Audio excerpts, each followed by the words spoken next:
¿Cómo están, chicos? Hemos estado viendo el tema, la lección de las formas musicales, de los géneros musicales, de las formas musicales. Por el momento nos estamos concentrando en las formas vocales. Ya hemos visto el lied, el oratorio y la cantata, y vamos a ver ahora dos formas vocales más. Vamos a empezar hablando entonces de la misa o el requiem. El requiem es una misa fúnebre donde la orquesta adquiere un importante papel. Se interpreta justo antes del entierro o en las misas de conmemoración.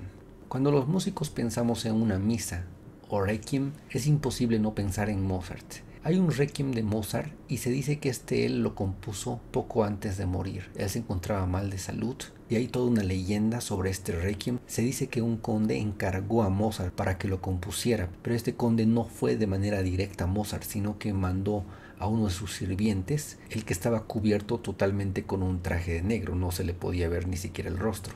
Y bueno, las teorías dicen que el conde quería mostrar esa composición como si fuera suya propia. En fin, Mozart, por su estado crítico de salud, no pudo terminar de escribir el requiem y se dice que uno de sus discípulos tuvo que terminar la instrumentación en base a las indicaciones que Mozart había dado. Escuchemos un fragmento del requiem de Mozart.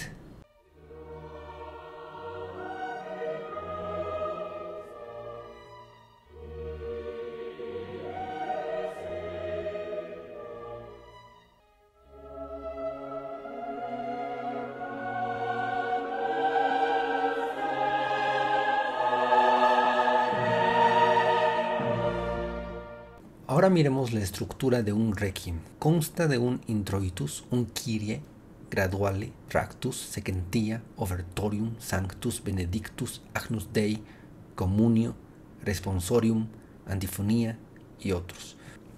Es decir, un requiem puede tener varias de estas partes, ¿no? No siempre va a tener todas, pero suele tener varias de ellas. Y como dijimos ya, uno de los más notables compositores del requiem fue Mozart. También hubieron otros como Schumann, Liszt, Fauré, que compusieron también importantes obras en esta forma.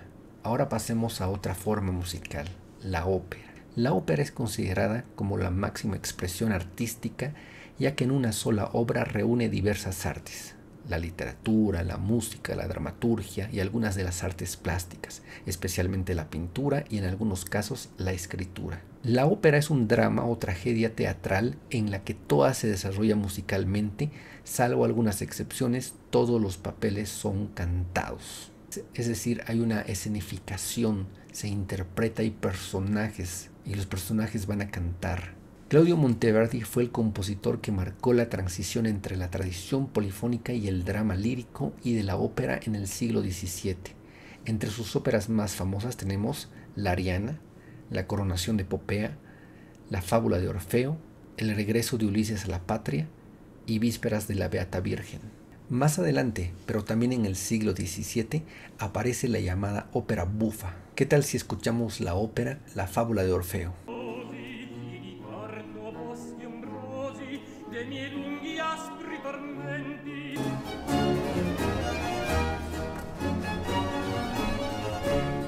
Más adelante, pero también en el siglo XVII, va a aparecer la llamada ópera bufa u ópera comique de carácter cómico, que sirvió para renovar la ópera seria. ¿Qué tal un poco de ópera bufa?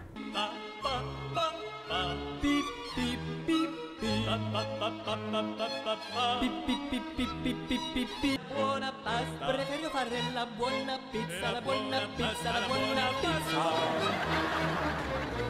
Christoph Willibald Ritter von Gluck fue denominado el renovador de la ópera seria al crear las obras El ballet Don Juan y Orfeo y Eurídice en 1762. ¿Cuáles fueron algunos compositores de ópera? Tenemos a Wolfgang Amadeus Mozart, Vincenzo Bellini, Giuseppe Verdi, Richard Wagner, Giacomo Puccini y Arnold Schoenberg. También en la actualidad, la comedia musical tiene muchas características de la ópera y a su vez ha llegado a reemplazarla en muchos casos.